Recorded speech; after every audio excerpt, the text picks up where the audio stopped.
Olá, pessoal! Hoje vamos falar um pouquinho sobre como iniciar a insulinoterapia no diabetes tipo 2 e sobre a importância do autocuidado. Para começar, vamos falar rapidamente sobre diabetes tipo 2, que é uma doença crônica metabólica e degenerativa, caracterizada pela produção insuficiente de insulina pelo pâncreas ou deficiência no uso dessa insulina pelo organismo. Sabemos que o diabetes é uma doença silenciosa que compromete o metabolismo de carboidratos, proteínas e lipídios. Por isso, é de grande importância que se faça a sua prevenção. Existem vários fatores que influenciam diretamente o aumento da resistência à insulina. Entre eles, podemos destacar a predisposição genética e o estilo de vida e alimentação, principalmente em caso de sobrepeso e obesidade. No caso de deficiência genética, há uma alteração nos receptores de insulina responsáveis por internalizar a glicose para dentro das células. Dessa forma, mesmo com o funcionamento normal das células beta do pâncreas, responsáveis pela produção de insulina, há uma resistência celular a esse hormônio. Para compensar a hipoglicemia causada por essa resistência, o corpo acaba produzindo mais insulina do que o necessário para manter a normoglicemia. Já no caso da resistência que envolve estilo de vida e alimentação, acontece um funcionamento anormal de células beta, causada por obesidade, por exemplo, gerando uma deficiência relativa de insulina com consequente hiperglicemia, caracterizando diabetes tipo 2. Indicações da insulinoterapia. A insulinoterapia é indicada em todos os casos de diabetes do tipo 1 e em alguns casos de diabetes tipo 2. Além disso, pode ser indicado em casos de diabetes gestacional, cetoacidose por diabetes e diabetes mellitus mal controlado em pacientes internados. No caso do diabetes tipo 2, a insulinoterapia é indicada especificamente para pacientes sintomáticos que apresentam quadro de cetonemia, que são níveis aumentados de corpos cetônicos no sangue, e cetonúria, que são níveis aumentados de corpos cetônicos na urina. Outra indicação é para pacientes que não respondem à terapia com atividades físicas, hipoglicemiantes orais, dietas ou sensibilizadores da ação da insulina.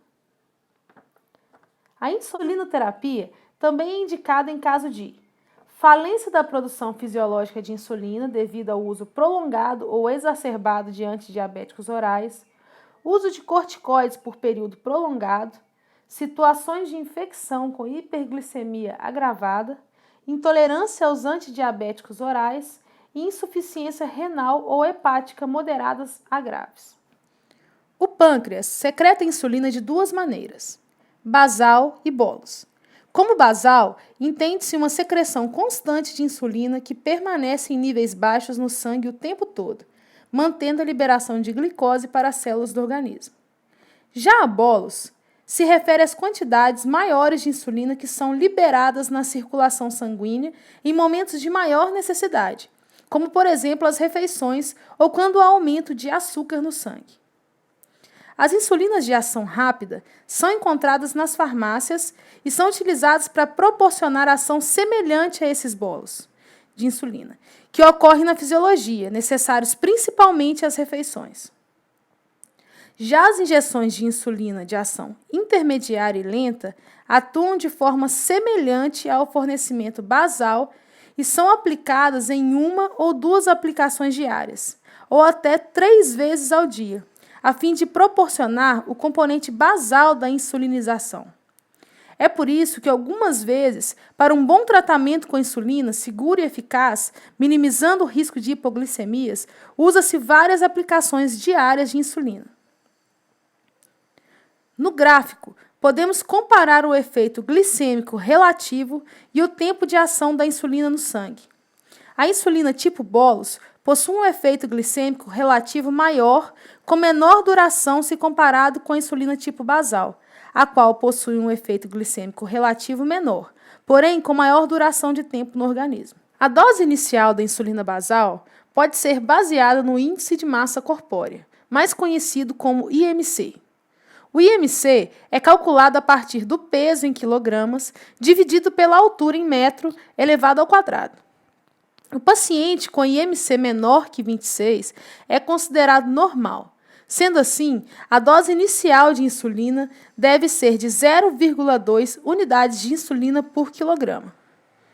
Como observado na tabela, de acordo com o estágio da obesidade do paciente, é adicionado 0,05 unidades de insulina por quilograma na dose de insulina a ser aplicada. Sendo assim, quanto maior o IMC do paciente, maior a dose inicial de insulina. Formas de administração da insulina. Existem basicamente 3 formas de administração da insulina. A mais comum é a injeção subcutânea. Existe também a aplicação intramuscular e intravenosa, usadas em caso onde é necessária a ação rápida da insulina. E, por fim, temos a bomba de insulina, que é um aparelho eletrônico do tamanho de um celular ligado ao corpo por um catéter com uma agulha flexível na ponta. Ela libera uma quantidade de insulina basal programada pelo médico 24 horas por dia, tentando imitar de forma mais próxima o pâncreas humano. Aqui nessa figura, podemos observar os melhores locais para a administração subcutânea de insulina.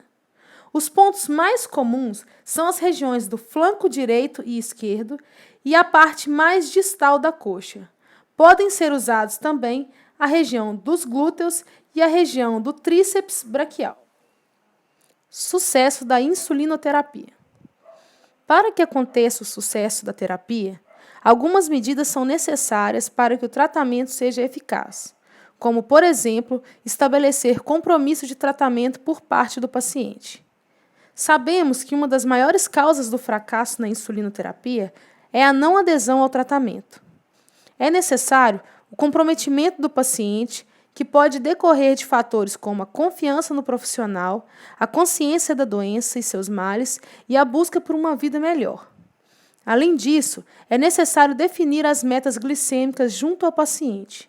Isso quer dizer que deve-se estipular um número que o tratamento gira em torno de se chegar a essa quantidade de glicemia. Isso pode mudar devido a vários fatores, como idade, genética e o próprio paciente em si. Para que a insulinoterapia tenha sucesso, é necessário ainda avaliar os fatores de influência, como excesso de exercícios, bebida alcoólica, estresse intenso, cirurgia e doenças. Não devemos somente avaliá-los, mas entender como eles mudam a taxa de glicose no sangue. Além disso, é necessário procurar a melhor forma para que o paciente abandone práticas nocivas, diminua-as ou aprenda a fazer com que essas ações e a terapia se completem, sem causar danos à saúde. É importante também que o paciente compreenda seu plano de insulinoterapia, com relação ao tempo e ao tipo de ação das insulinas que ele faz uso.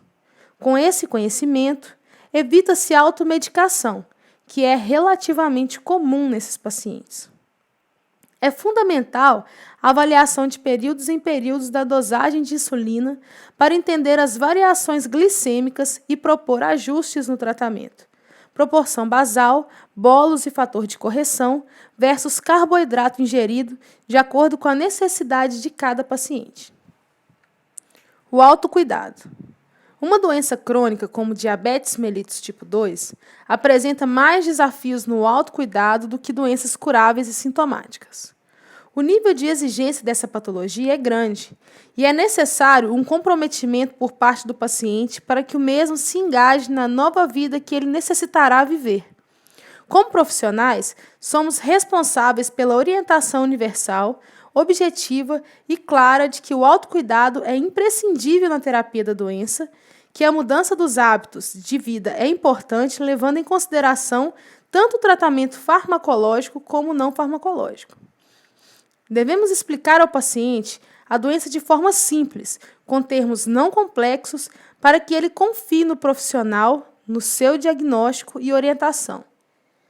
A alimentação e a atividade física acarreta diminuição dos níveis glicêmicos reais, melhorando a qualidade de vida do paciente e minimizando complicações que poderiam ser consequentes dos níveis descontrolados de glicose no sangue.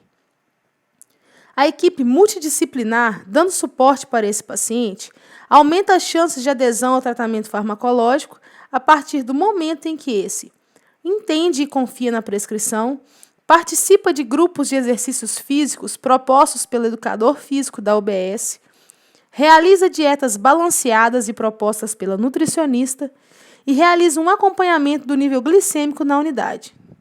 Desse modo, a unidade de saúde está estreitamente relacionada com o autocuidado e sua efetividade na melhora de vida dos pacientes crônicos diabéticos. Aqui estão as referências bibliográficas que foram utilizadas para a realização desse trabalho. Agora, iremos mostrar um vídeo sobre a insulinoterapia, de modo a instruir vocês profissionais durante a aplicação e tratamento. Depois, será realizada a segunda parte do questionário, no qual estão contidas perguntas sobre o tema proposto. Agradecemos a atenção de todos e esperamos que consigamos contribuir com a capacitação profissional em relação à insulinoterapia e a importância do autocuidado e adesão ao tratamento por parte dos pacientes diabéticos.